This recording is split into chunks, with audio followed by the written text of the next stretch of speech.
hate toward anyone or place. All our topics and conversations are designed to foster societal learning and growth through open-minded discussion. Viewers are encouraged to engage with a balanced perspective, supporting informed and open-minded dialogue at their own discretion.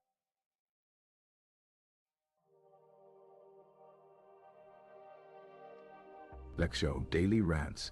It's a Lex Studios production in collaboration with other partners and platform. The show inspired to promote open, thoughtful discussions on current topics that affect us in our daily lives.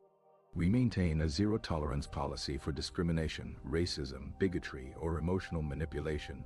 We are encouraging viewers to set personal biases aside and put your emotions behind your screen. All opinions expressed on various topics does not intended to convey hate toward anyone or place.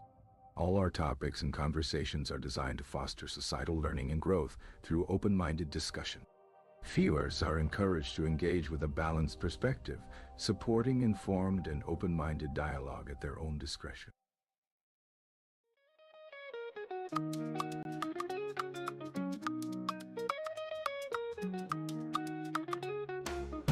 It's not daily rant on my people. Ball too loud, make I give you simple. Street they talk, but my heart they filter. Now I bring 'em raw daily rants.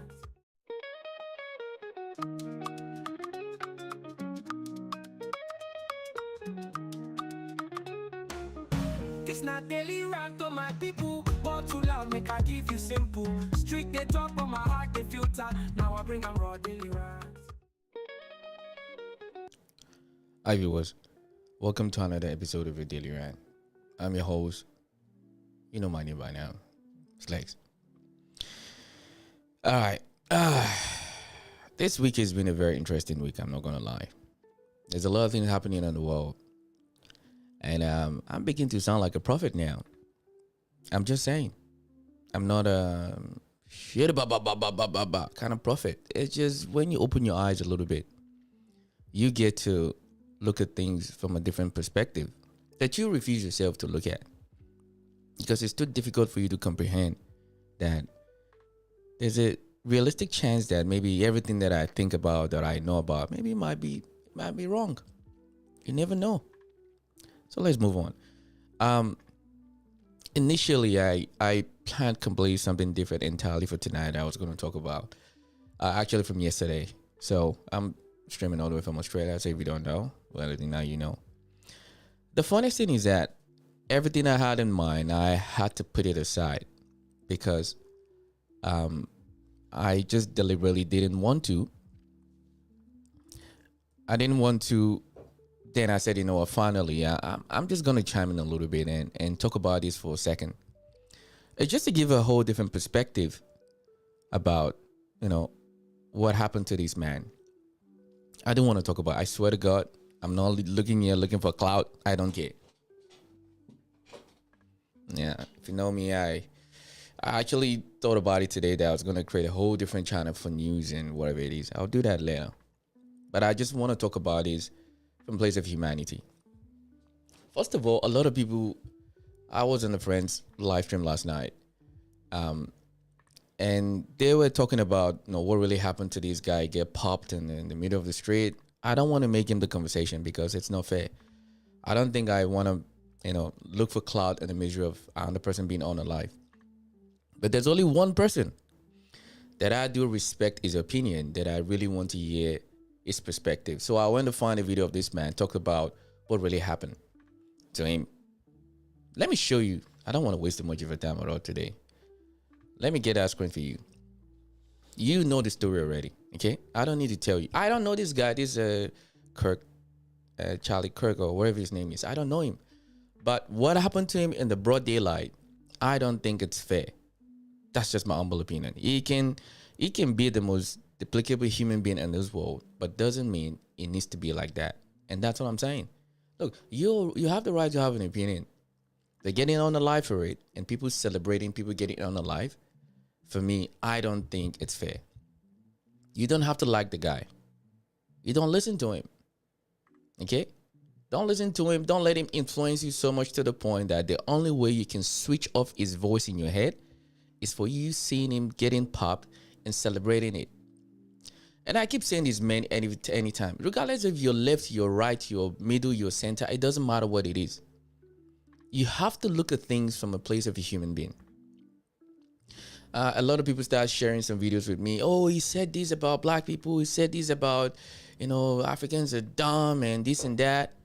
I get it. Is it warranted? Absolutely.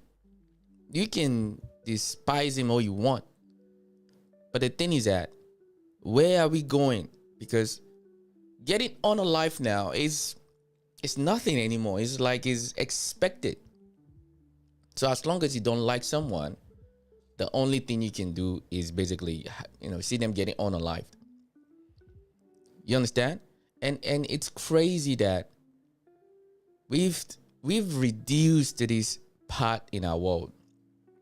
We've reduced to this that when you talk, not only you can be on a life or you understand? This is not about left nor right. This isn't about not middle nor center. I could care less. Like anyone who saw that video, you just think like a human being for once. Put down your phone aside.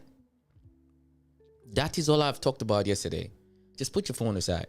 Just look at what happened to him. How would you feel if any of your family member get popped like that in the middle of the street? So I want this professor, because I do respect this man's opinion. I've took my time to listen to him, because I don't jump into because he was trending over time. Oh, this man, he articulated himself very well. I don't jump. I've watched enough of his video and I see that this man speaks from a place of good knowledge, not diluted or whatever it is. He speaks a lot of good knowledge. I want to react to it live. I haven't listened to him at all. I want to listen to what this man is going to say, because I do respect his opinion. And I want him to give me a perspective. Now, because I respect his opinion, doesn't mean I'm going to go about what he says. See, that's another twisted mind that a lot of people have, is that when you have a different opinion about someone, or when you have a respectful opinion about an individual, doesn't mean everything that he says, I'm going to do it. Or everything that he says, I'm going to believe it. Just like I'm talking to you right now. You don't have to believe everything that I say. You can take what works for you and what doesn't work. That is how a decent human being would think on average. So let's listen to what this man is going to say. I'm curious. I'm super, super, super curious to what he's going to say. Okay, so they want me to talk about this boy, Charlie Kirk, who got shot in Utah. Him getting shot in Utah makes him, I believe, American number 18,533 who got shot in the U.S. this year, shot and killed. Wait, what? Jesus. Yikes. And this is another big problem that I have with America. I've said it many times, and I'm not backing down for it.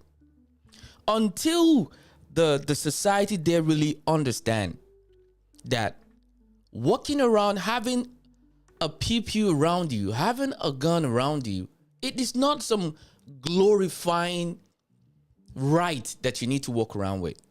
Because just look at our tendency as human being. We're the most emotional creature of all creatures on the planet of this earth. Because the way we process our emotion, we can process it in about 5,000 billion ways. An animal is hungry, it looks for food, it eats, it minds his own business. We are the only one that will eat. Then we're not satisfied. Then we'll go take somebody else's thing again. Let me let the man talk. And I think that there were 3 more people who were killed, shot and killed in Colorado, just over the mountains, within hours of his shooting. And all the flags in America are going to fly half-mast, not for those 18,335 other victims, but they're going to fly half-mast for Charlie Kirk. That's just an observation. You can do with it what you will. I'll be honest, when I first heard that he had been shot, I made a joke about it on X. Because frankly, I'm just as used to theatrics coming out of America as I am used to gun violence coming out of America. And I thought that theatrics seemed more likely in this case. But when I did learn that he died, I deleted my post. I deleted it out of respect, not for him, but for the severity and for the solemnity of the judgment that he has now proceeded to. Because everything that he ever said and everything that he ever did that harmed anyone Well, he's going to answer for that. He's going to answer for that right now in his meeting with Allah subhanahu wa ta'ala. And the heaviness of that meeting is disturbing to any of us who believe in it. But we'll talk about it. Let's start with the obvious, okay? First, I'm not going to feign grief or feign mourning for this person. I know that's a hypocrisy that social etiquette demands at a moment like this, but we all know that he would certainly not grieve for us.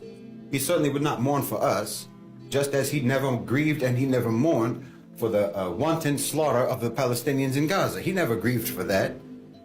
And for myself personally, as a Muslim and as a critic of Western so-called civilization, I know that Charlie Kirk himself would most likely have officially anyway considered me to be his enemy.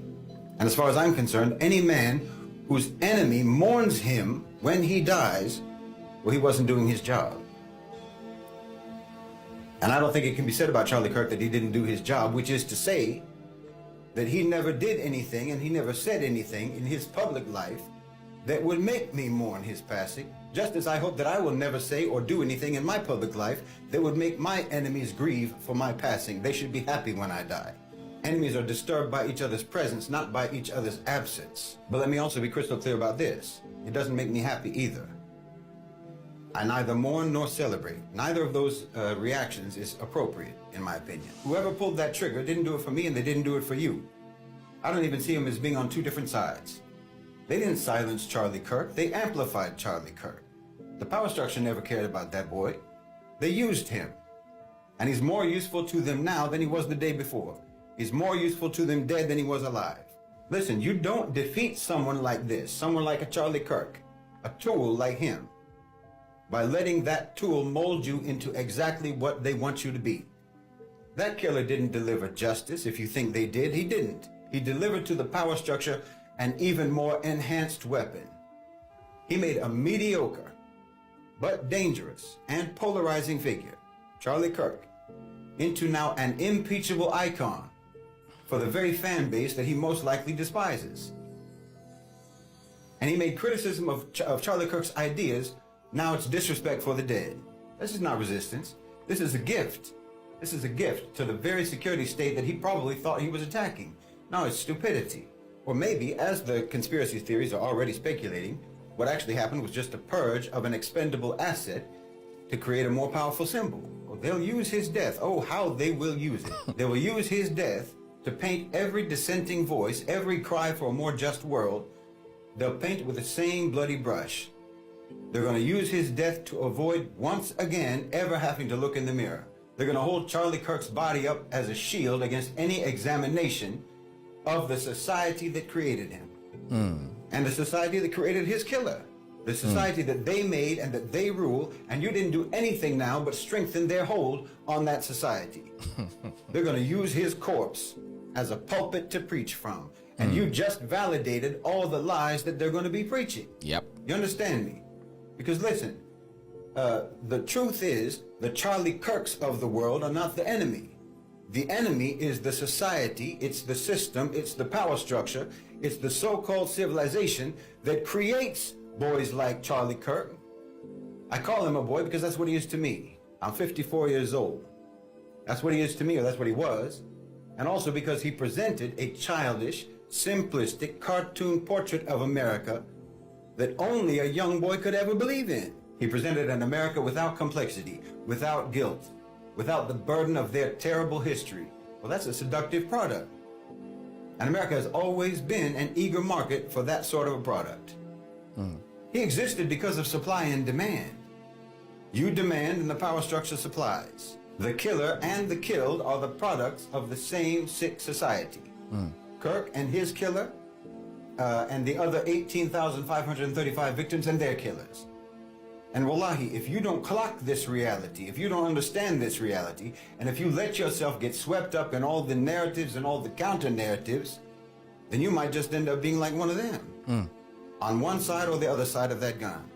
Because the machine is already spinning. The machine, that same machine that Charlie Kirk served so faithfully. They're spinning the narrative now. They're going to label him as a martyr for free speech, a victim of left-wing extremism. And they're going to use his death, they're going to use it to demand more surveillance, more censorship, more policing, more militarization of the police against their opponents. You know, more police powers. They're going to use his blood to sanitize his ideology and to legitimize every poisonous thing that he ever said. Jesus. Tell me what the lie is right there. He's not lying. Because that's exactly what I was concerned about. Because there were some videos that I saw this morning that made me feel like this looks like an inside job. Because there was a lot of hand singling that was going. Go and search it. So, you know, we should say something in Africa, we say, the closest people you need to watch out for, they're not people who are far away. They're the people much more closer to you. Let's see where this investigation is going to go. I'm not going to speculate. I'm not going to try to create a thought or narrative in your head. Just go with it. See exactly where it takes you. Let's see where the investigation is going to, where the investigation is going to bring, or what the investigation is going to bring rather. All right? And we need to get to this point that, unfortunately, someone can say something that you don't like, or you despise them for their ideologies or their belief. For me, is that I'm not celebrating nor excited about it. But if you look at that video, just don't even say you know him at all. Don't say you know who he is. If somebody get popped like that, the natural instincts that you're gonna have as an individual is to think, man, that's awful, and that's it. Unfortunately. I mean, it's getting sadder and sadder by the day now that we just can't wait for some stupid disaster to happen. Then you see exactly what people really think about you. It just takes one horrible situation, or you go down real bad and you see how people run to your hate. This is the world we have created for ourselves. Don't point fingers at anyone. Don't blame anyone for anything. It's your choices. Because, ladies and gentlemen, this is the world that we've created for ourselves. So let's talk about something else. Let's move on. I don't want to leave too much about it. I don't do, when there's a situation happen, you want to take advantage of it. Yes, that's what most people would do, but I'm not. I'm not most people. It's my camera. I'm not most people at all. I'm not doing these because I'm chasing clout or whatever it is. But I want to talk something else that I think is a little bit more, it's closer to home, like they say. Okay? I want to play a video of this actor. He said something years ago, and I think a lot of people were surprised. I want to preface by saying this, because this is part of the old Charlie Kirk situation, is that sometimes you were so surprised that Americans are just finding things out that they always use their gum show. We're the smartest country in the world. We're the best country in the world. We will do this in the world. You guys don't know shit. Let me show you one of your actors. You can't even claim him because he's half Ghanaian, half German. I'm sure you will know what he looks like. Where the ladies at? The ladies love him, this guy. Sexy. Look at his head. Woo, shoo. Let's listen to what he's telling one of your celebrities in your media. Listen. Is it true most of France's financial wealth right now is still built on $500 billion a year Wow. from Africa? from Africa? Wow. 500.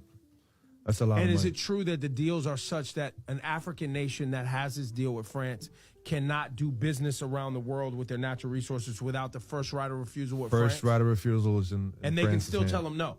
They can still tell them no. So if they've dug gold, coffee, cocoa, Yeah. whatever, Yeah.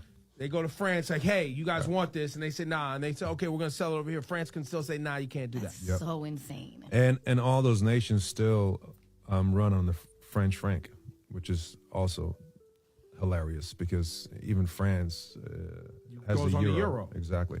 So wait, they buy money from France with their own natural So, yeah, resources. and if they don't that's not comply- even worth anything in France. Yep. And if they don't comply, the faucet's turned off immediately.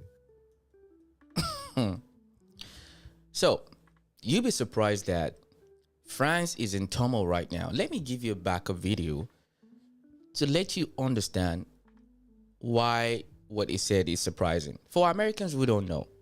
There's something called Africa was colonized. In fact, They had a meeting in 1845, if memory serves me right. They sat down and divided Africa like you're dividing a steak of meat. It's like you slice it. Germany, you take this. France, you take that. England, you take this. Belgium, you take that. They cut Africa up like a piñata. They cut it off and just said, we don't need to keep unaliving each other. Let's slice Africa up. Slice it up. We just, you take this portion. Portugal, you take this portion too. That's what they did to Africa. So-called, they've left. Africa is independent. Is it? Now, let me give you an update to what is going on in France as we're speaking right now. Apparently, there's been a lot of commotion in the street of France. And I wonder why. What happened? What happened to Francais? Je vis, vivez-vous, va, le petit, le veveux. What happened to France? Oh, this time around I'm gonna laugh. Let's see what happens to France. What happens to France? Hey, French. Ça va? What are you doing? Paris is burning tonight. The so-called block everything movement has spilled into the streets, and they mean it literally. Bins are on fire, buildings are torched, police are battling rioters, and traffic across the capital is paralysed. This isn't polite protest. This is France doing what France does best when it's had enough. Shutting the country down and lighting a match. And what sparked this chaos? Macron's government again. Another prime minister shuffled in. Austerity cuts biting into schools, hospitals and public services, and a population that feels ignored and ripped off. People aren't just angry anymore, they're done, and tonight they're showing it. Roads blocked, train stations targeted, police flooding Paris in their thousands, but still the fires spread. This is what happens when the elite keep rearranging the deck chairs while the ship sinks. Ordinary people flip the table. France has always had a flair for revolution, but what's happening right now is a warning shot. This isn't a protest, it's a wake-up call. And looking at Paris tonight, the only safe bet is that it's going to get worse, much worse, before it gets better. Vive la France! This guy. And that's the thing, ladies and gentlemen. France is in the midst of collapse at the moment because France has get to the point whereby they can extract the uranium that they extract from Niger. For you don't know, where the Americans at? Because the Americans, I like to teach you guys new things because you, with your master's, your PhD degree that you influence in the rest of the world, come on, open your ears. Maybe you can learn one or two things. You see, when France took over one of the probably 15 African countries that was distributed to them, they left, but they never left. They always leave a sprinkle of soldiers everywhere. Okay? And when they do that, they don't never want to go. They would like to stay there because they feel it's their birthright. Because they went and conquered it. Okay? And I don't want to make this conversation about all politics or whatever it is, but I'm going to create a whole separate channel for that whereby I can talk freely. I'll leave this one for what it is. But this is a society that they think after what the ancestors did years ago, they can still continue doing the same thing too. Unfortunately, Niger said, you can leave now. Because this is what France has been doing to all those African countries. France, all those African countries have to use, is it franc? French franc, their currency. It needs to come from France. Okay, so which means France will be controlling the volume, how you buy the African franc. Because the paper that they used to print in the money is coming all the way from France. So France actually controls their currency. Now, the France, see, intelligence, bad intelligence. France will go to Niger.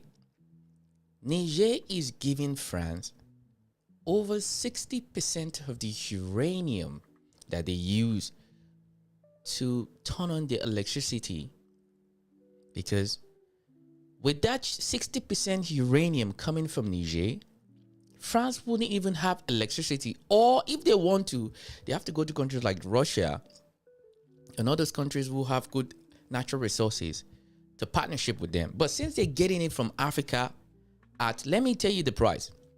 France is buying uranium from Niger at 80 cents a dollar. At 80 cents a dollar, France has been buying the uranium from Niger. And then France has the control over if and when Niger, anybody wants to do business with Niger, France needs to give the authorization. So-called a country that is independent, right? AKA the people that always talk about democracy every time. Democracy is just a camouflage. Another conversation for another day. So France will buy the uranium at 80 cents a dollar. Then France will not dictate who comes and go. Then the next version of it is that then France will now go and use the same uranium that they buy at 0.80 cents. They will go and sell it to the rest of the world for $200 a kilo. Let me say it again. You buy small, you sell high. Where do you think the concept comes from? You think you just thought about it because you're so intelligent? Idiot. It's been in existence for hundreds of years. France will take, and you as a individual, you think, oh yeah, that's smart business. No, that's called, it's a crime. This is what France has been doing to all of these African countries together. France, England, Switzerland, Germany, Belgium, Portugal, Spain, all of them have been doing the same thing. Niger now said, okay, well, I think this business partnership only seems to be one-sided. So they say, you know what, get your you know what out of here. We don't want you here anymore. And pack all your soldiers and whatever it is. So France couldn't go back home. They need to sprinkle them around everywhere in Africa. And Africans are not dumb. We're not stupid. Say, pack your shit and get the fuck out.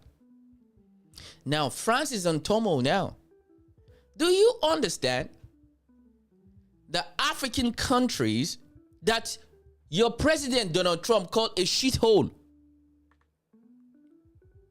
That African countries is the reason why you have electricity in the city of France that you live there. Like that little pull of that French shit language piss me off. Le flou, le flou. Yeah, go and le flou yourself now. Go and find where you're going to get uranium from. I'll wait. Think about this for a second. I come to your house. I took food from your table. Then you have surplus of food. And I said, you know what? Because I came to your house, I'm going to now telling you that if anybody wants to come and buy food from you, they need to come and talk to me first. If I don't give them the okay, you are not allowed to sell your food to anybody else to make a living. Then I'll now take the same food I took from your house because you have it in abundance. I'll go and sell it to other people at over 2,000% more than what I'm buying from you. Do you think that is fair? It's not right? Okay, I don't want to bore you with too much explanation. Now let's move on. France is just the one part of it. I promise you, give it 5 years from now, the entire Europe is going to collapse. I said it a couple of weeks ago. I said it's coming. Oh yeah, it's coming. The entire Europe is going to collapse because you got to understand something, huh? For those who don't know, all those online traders and the buyers and the sellers, ask yourself one simple question. Think.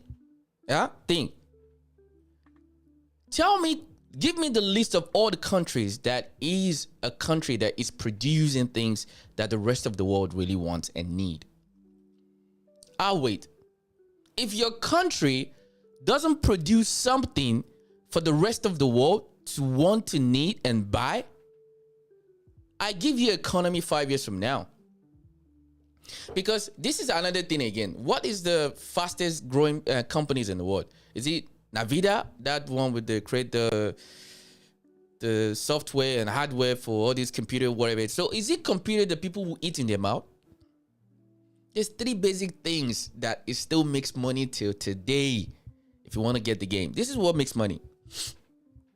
There's food, there's shelter, and there's clothing. It still makes money till today like a marasaka. Now, in that household, you have a lot of appliances and accessories that you need. Those are the things that still makes money till today. Food is obvious. All kind of food. Fat food, small food, big food, fruit, raw, made. It's called the 3 basic necessity of life. Do you have a shelter over your head? Do you have a food to put in your mouth? And you have a clothes to put on so you're not cold or you're not too hot. Those are the industry that is stable till today. So if your country is not producing something for the rest of the world to want and to need, I give you economy 5 years from now. You will see. And American is the one I'm waiting for. I can't wait for that currency to... Because what America is going to do is that, there's been rumors about it already, they're going to go dump their currency into crypto. I used to be a huge crypto advocate until I started asking that question, is that, okay, how come there's something that's never been, no one has ever come to trying to take the credit that I created this. Ooh, that makes me shake my head a little bit. Okay, something is not adding up here. Because if you look at nature as a human being, look at me. I'm on the, like, you can see me right now. Maybe you watch this later on YouTube. You know, I'm here with my face. This is my live stream. This is my podcast, right? Now, how come can you create something and nobody is ever taking claim for it? Why? Do people think anymore at all? So America is going to dump the US currency. They will dump it on crypto because think about it. Who has the largest volume? What is the crypto market depend on? American dollars. Like I always say, thinking is not illegal to think. A lot of you, your thinking and your ass, I don't see the distance at all. There's a close correlation with your head and your ass. Let's move on. So France is just the domino that is just falling. The next one is going to be all those tiny European countries. Because the thing is that France is in so much debt at the moment right now. Thanks, Amila, I appreciate. France is so in debt at the moment right now. It is laughable how they're going to survive it. How? Where are they going to get it from? You got to start asking yourself, I need to think again. Think, people. Ask yourself. France doesn't produce nothing that the rest of the world wants. What do they produce? Cheese, wine. So if you wanna eat a cow milk all your life, sure. And grape. Spain, the same thing. Italy, at least Spain still have entertainment. They have football. A la de Madrid, a la Barcelona. Yeah, they have that. What does France have that when you talk about France, you want to go see that stupid building, the Eiffel Tower. This is another thing they always piss me off about women. Oh, I want to go to France. I need to go to France. Oh, it's just I want to go there for feeling. You spend 4,000 or 5,000. Have you seen the video of people talking about what happens in Paris? They say it's a shithole. The same shithole Donald Trump used to call Africa is the same thing as France. The food is overpriced. The hotels, the shit. The people who really enjoy in France, right? They're like the elite of the elite of the elite. And this is why the country is in a turmoil. So I'm just saying, you can't make this shit up. Because it's going to get to a point that France is just the domino. And for those who are complaining there's too much migration in Australia, you just wait. You wait. Oh, it's coming. Because Australia we only live in about 4% of the entire land of this country. There's enough space. If you can bring the entire Europe here, we wouldn't even feel it at all. That's how much big Australia is. But moving forward, France is just the domino to fall. The next thing, you watch out for Italy. This is another thing again people don't understand. The crisis in Italy at the moment is so bad that Italy government is willing to pay people to come and live in some of the villages because nobody is there anymore. Everybody is there. All I want is pasta. Go and eat pasta for the rest of your life. You go into there, they will even sell you a house for $30,000. Everything is orchestrated and originated by extracting more funds and extracting more money from people. It's always been the game. It's based on survival. You now watch, for those who always say Africa is a shithole, you better start making African friends. Because the power dynamic of the world is shifted. And America is just sitting on it, start fighting, see if they can claw it, can take it out. No, it's gone already. A couple of weeks ago, I said on the live stream, I said, you got to ask yourself one simple question. What are you producing that the rest of the world want from you? Are you a country of producers or are you a country of consumers? All you do is buy. You don't create nothing. So which means you're always going to be in a deficit because you're not adding any value. Now, the number one problem that France have that everybody knows in the crooks is that it's called mismanagement. It's always been anything. If you start up a business and your business doesn't work, what do you do with the funds that come into your company every day, every week, every month, every year? What are you managing those funds? If you don't have good managers to manage the funds, allocate it appropriately, it's just a matter of time. Because the thing is that if business now is not making that kind of money, the funds that you had before should be able to sustain you. No, not like all these greedy bastards. Because that is the world they will live in. So France is just the number one domino. There's going to be a lot that's going to come into it. I promise you. Let's move on. That's my other screen.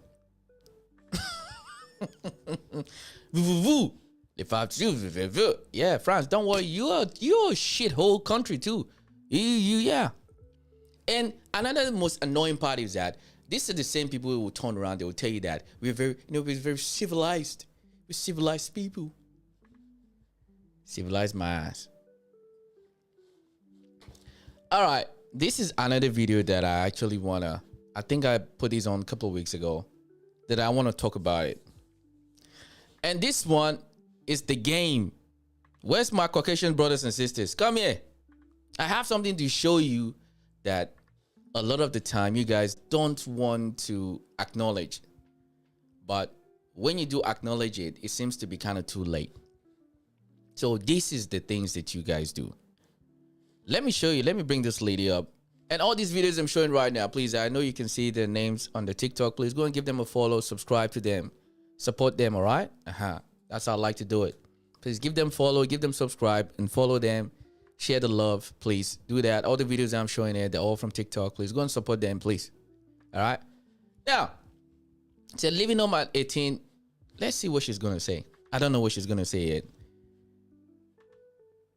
Telling kids to leave home at 18 is one of the most successful psyops of modern life, pushed by central banks so that every family member can pay their own car, furniture, utilities, mortgage, and just like that, 10 people are plugged into the system. Add in student debt and you're drowning before you've even started life. But here's what they don't want you to know. Families that stay together can build businesses, share costs, and grow generational wealth. And when the family unit breaks, each generation starts from zero financially, emotionally, and spiritually. That's not freedom. It's a setup and it's by design. In most cultures, living at home until marriage is considered normal, but Western hyper-individualism tells us that it's weak to stay connected. Intergenerational living can certainly have its challenges, but it's a way of creating the village that so many of us are yearning for. There is medicine in the triggers and so many lessons in healthy communication, good attachment, and problem solving as a team. This one is probably one of the funniest thing I've ever seen in my life, because everything that she says, she is 1000% accurate and very true. Because it's only in this Western society that the concept of family seems to scratch my head a little bit. Like, what else could it be? Because what they've turned family to today, ladies and gentlemen, is, if I say it's laughable, it's a lie. Now, who are these people? Do you want me to tell you who they are? These people who control the world so much that the world is exactly where it is. Do you want to know who they are? I want you to run straight to your bathroom if you have a mirror. Whoever you see in that mirror is responsible for it. Because it's only in the Western society that this ideology of once you turn 18, go into the street and start surviving for yourself. And when I say this sometimes, some people think I'm trying to be rude or being mean. But I'm just saying this is what I've come to see and expect. Once your child is, they can't even wait to be 18 years old. Where does this ideology come from? At 18, you still don't even know your ass from your head. Even at 25, we still say something in my culture. We say, a fool at 40, a fool forever. We still have some fools now. They're over 40 years old. They haven't even grown up yet. Talk less of an 18-year-old.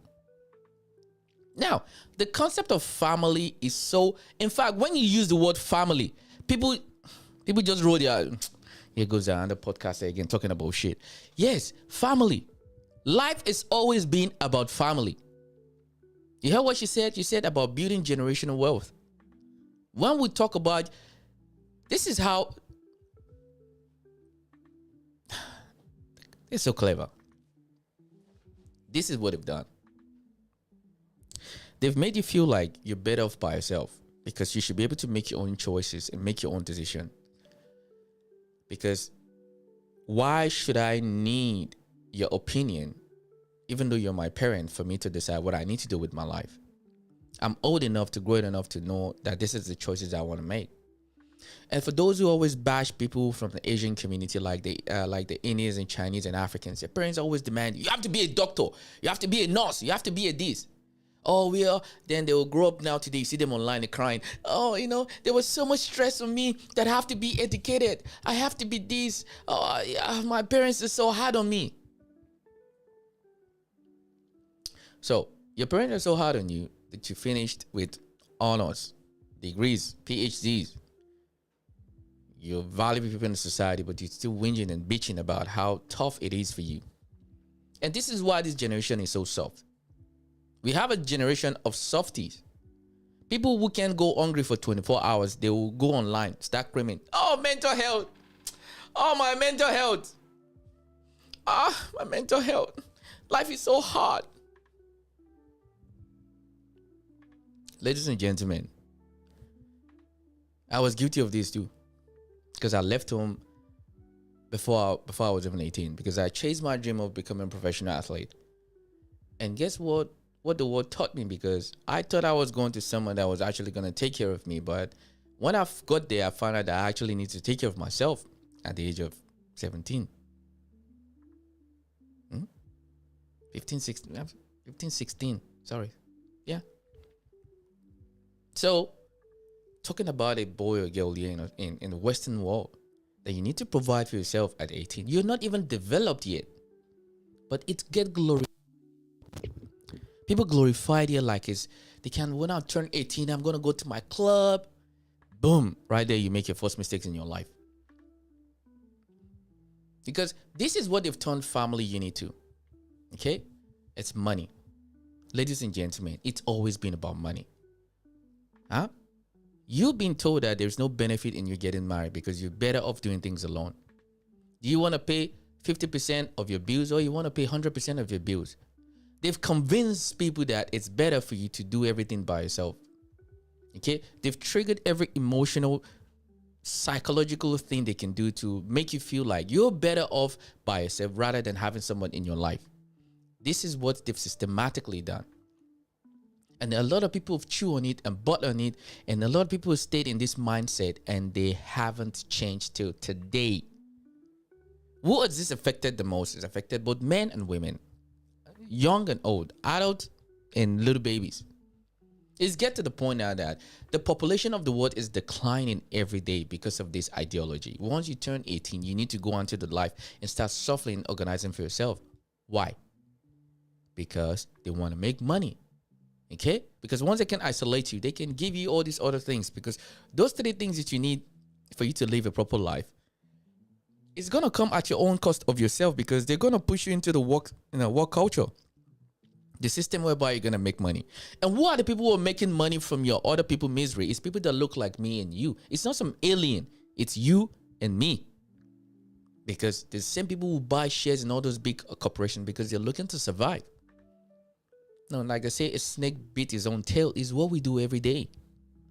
This is why a lot of people will not have any crumb of empathy for this guy that got pew in the middle of the street. It's the same thing about American culture that have over 15,800 and something unalive people from pew. My question with America is that when in the hell are you guys going to put away the guns? But no, it is your constitutional right, and you're gonna unalive yourself to defend it. Make that make sense. Let's go back to this one. Let me show you what marriage has done now. That people's mind have been completely cooked, and look at how they're using the system to completely destroy the concept and actually even makes it much more difficult. Because now, the last thing they're going for now is complete no trust policy. This is what we're living now. There's no more trust. A man does not trust a woman. A woman does not trust a man. Right there, you've killed family straight away. Family is completely gone. Because if man does not trust women, women do not trust men, what do we have? Let me tell you what the lawyer says. Let's get it. And beware of the silver bullet divorce. Step 1, they will falsely accuse you of abuse. Not only have you not abused them, but they likely were violent to you. They will file a restraining order and have you removed from your home. Unexpectedly, you will instantly lose access to all of your belongings and thrown right out into the street. They will lie, because no one has ever been punished for false claims of abuse. By the way, her attorney, they know how to judge shop. Their attorney will have her file her abuse claim at a specific date and time so that this case gets handed to a particular judge, one who always grants restraining orders. Once a restraining order is in place, you will automatically lose custody of your children. And you're going to immediately start working overtime so you can find a place to live, pay for legal fees, recoup what you lost. And shortly after, you're going to find out they immediately filed for child support, spousal support, and mortgage assistance called deviation. Now, because you worked all of this overtime, your income suddenly appears higher than it normally is, and the court's going to impose a support order that's more than you actually make. You may think because you have an attorney that they're on your side. No, your attorney is going to collude with her attorney to keep you working as much as possible to make sure all parties get paid other than yourself. Now you may ask yourself, how does the family court allow this? Well, Title 4D of the Social Security Act, it pays the local courts up to 66 cents of every dollar that they make you pay in support. Seems illegal, right? Even the system is finding a way to milk money out of you. And people who say that, when I want to get married, we have to get married. Who is going to get married after listening to that? Who? And the same people will go online and start complaining that the society is going down. People are not having kids no more. Tell me anybody in the right frame of mind will listen to what this man says right now and says that I want to get married. When? There is no one that's ever going to say, yes, I'm so happy right now. I can't wait to just go say I do. Unfortunately, this is the world that we've created for ourselves. So shout out to all the lawyers. And if you don't know, I've seen these with my two naked eyes. Some of the most single people you find in this world are lawyers. Some of the most single people you find in this world, they're lawyers. They struggle to be in a relationship. Because when you find, there's been a lawyer and there's been a person. They're two different entities. You will find some lawyers, just the idea of even being in a relationship scares the shit out of them. Then you find some lawyers, they can't wait to jump into a relationship. But one thing that I can promise you is that they know how to protect themselves like a mother sucker. Yeah. They will protect themselves. They're not stupid. They will protect themselves very well because they know that I am just as vulnerable as I am right now to you. Because every day anything get into the piece of paper, you're cooked as an individual. Lawyers are one of the most single people. They're very single.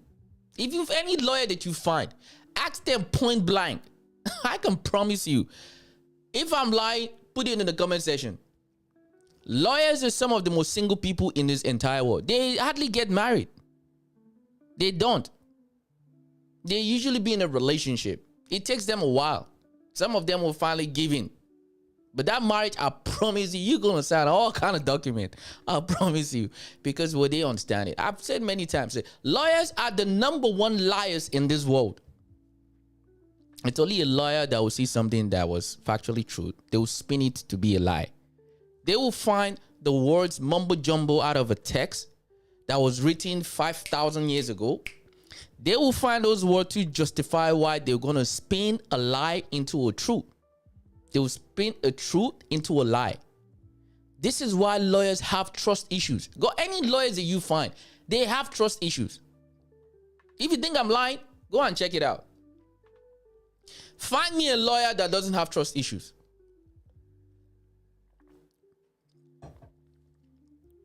I'll wait. Any lawyer that you find, is it that I promise you, 80-90% of them are single. Or if they're in a relationship, they're not married. That's number one. Number two, they have serious trust issues. Because lawyers naturally, they're very inquisitive. They want to find out more information. Because the more you keep hiding it, their brain is processing everything that you're saying. They're going to keep twisting it. This doesn't... They might say yes, but they want to... Yeah, but once you take that out of it, everything that you say, they will dissect it, you analyze it. Lawyers, their brain is been programmed from the education, from the doctrine of being a lawyer, for them to find out what it is. So they can decide if you want to go with it that you lying, but they know. If you lie to your lawyer and the lawyer later find out that you lied to him, they will feel like they're very stupid. If I'm lying, go on. Every lawyer that you see, if you see a lawyer today, ask them, look at their hand. I promise you, over 70 or 80% of them are single. 70 to 90 of them, they're single. They're not married. Because number one, they don't get married. Because they sit there with people that look like you and I. They listen to our issues and understand that what marriage used to be, according to the feminazis. You know who feminazis are? The feminists. I call them feminazis. All the feminazis, they will give in a lot of reasons why now that there's no more need for family. Now, AI has come to this world now, and AI is going to start making baby for us. So even this one is going to be optional. Welcome, well done, keep doing it. While in Africa, we're cracking eggs. We're making a lot of omelets. And yet, get out of here. Yes, it's only in the Western society that a common man will be taken down by the so-called system that is there to protect him. An average man is not known or respected in the world. Once you're famous, that's when people tend to have a lot of sympathy for you. But beside that, you're just an average guy. Who gives a shit about you? Get out of here. But that's the world that we've cultivated today. That family values is off the roof. Get out of here. So let's move on. And I'm going to give my rant. I have a rant to give today. And this rant is going to be hot. All right. Let me just give you a little bit of fun again about the whole France protest or whatever it is. Just to show you exactly, why this week has been a shit week, like I said. Please, if you like what you see, subscribe, follow, comment, share. The whole shebang. If you like it, do it. If you like it, don't do it. And all these stinginess go into your pocket. Let's hear it. Collapse of France is now unfolding on a large scale, with events escalating quickly. After the French Prime Minister lost a vote of no confidence, massive protests erupted across the country on September 10th. Demonstrations have spread all over France, and the government appears to be crumbling under the weight of political instability. This situation is drawing comparisons to Nepal, where governments often face turmoil when they fail to meet public expectations. Before being ousted, the Prime Minister himself warned that removing him would not solve the deeper issues France faces. He suggested that the nation's struggles go beyond leadership and are tied to the way resources have been managed. Reports now reveal that France relied heavily on African resources, particularly from the Sahel states, instead of building sustainable development from within. Uranium from Niger played a crucial role in powering Paris, keeping the city's lights on while draining Africa's natural wealth. With France now expelled from much of Africa, the consequences are becoming dire. Reports claim Paris has only a few days before electricity shortages hit, as the steady flow of uranium has been cut off. Without this lifeline, the nation faces the risk of widespread blackouts and further economic collapse. The once strong French state now appears vulnerable, and many believe this is just the beginning of a much larger breakdown. Yes, that's exactly what's going to happen. Like I said, when you're a country whereby all you do is just extract, you don't build. All right? The same people who are giving you life, they're the same people you call a shithole country. They're these people you talk down on. You have the audacity because you think like a kangaroo. When I say one of those kangaroo in Australia, I'll show you. This shit is like over 6 foot tall. They stand like this. You think you're better than the same people who are feeding you. You talk down on Africans. You talk with this superiority complex about you, like, yeah. Because you have a pew. Don't worry, Africa is making their own now. You wait. I promise you, you allow Africa. It's happening already. It's too late. I can say it. Africa is making their own technology. They're building their own things. You just watch. Give African time. It's called the sins of the father. 7th generation, it could be over 7,000 years. But you will get it. What goes around? Usually, it's not karma. It's just a circle of life. Hakuna Matata. What a wonderful phrase. Yeah, France. I'm going to laugh on this one so much, man. I love this. This is the best part of my week. The France is collapsing. Ooh, sheesh. Yeah. Karma, ain't it? Karma, is it? Yeah, karma is coming for you, France. Karma is really, really coming for you. Because France is just the number one. Italy is next. Spain, another one. Then England. England is like a cooked egg that is cracked already. A lot of the yolk inside the eggs is falling into the water already. Just wait. Give it a few more weeks. A few more months. You see, you're hearing from me first. It's France now, Spain, Italy, then England. All right? The last one to probably fall will be Germany.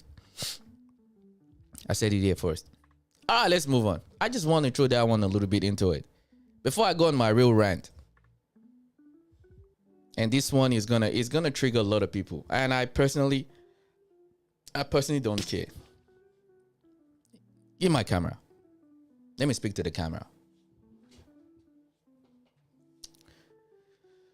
So this week, I experienced something personally that I think I really want to give a thought to. I want you to hear me out. This one hurt me a little bit. It's because there's nothing worse in this world than you being around people with two-faced individuals. There's nothing I despise more in my life than a two-faced individual. At the same time, I will give you your own rope for you to hang yourself. You see, when you work with people, you have to be very, very, very, very, very careful. Or else, the place you go to make a living every day could be the worst place you could ever be. There's nothing more annoying for someone to lie on you about something that you didn't do, or someone to create a perception about you just because you different, or you have a different perspective how you like to do your job or what you like to do. Yes, I can speak about this personally. I ain't scared. At my place of work, I have a situation whereby somebody is trying to get me fired at work. even to the point telling my boss that I am conspiring behind his back to take his business away from him, to make me look like I am going out of my way to sabotage the business, to make it look like I am so bad that I don't even know how to do my job. I take exceptional offense about this because I've tended to deal with this so many times with the career that I've chosen after playing sport. I despise two-faced individual, especially at the place of work. If I say more, it's gonna look like I'm trying to attack, but I'm not gonna give it just yet. I'll wait and see how things plays out. Because one of those things that people say is that when you come on this sort of live stream, you tend to crash out. Oh, Lex is crashing out. Oh, no, I like to crash out. I've told you many times, I want to be the king of crash out. Why? Because the thing is that I'm letting all these things out. I'm not internalizing it for me to go and do something stupid. I used to let things out. It helps. You vent things out. You let it out. Do it healthy-wise. But I just want you to let you know. Be very, very careful who you work with. In fact, the same people who key, especially men. I want to talk to men about this one. At the place of work, keep your fucking hands to yourself. Don't try to be friends with women at work. Don't. In fact, I'm telling you categorically, stay the freaking away from women as much as you can at work. I'm not throwing division. I'm just telling you what it is. Because I promise you, the same colleague that you kiki with, kakaka with, she will literally go behind your back and formulate all kind of stupid stories about how you make her feel because you did something she didn't like.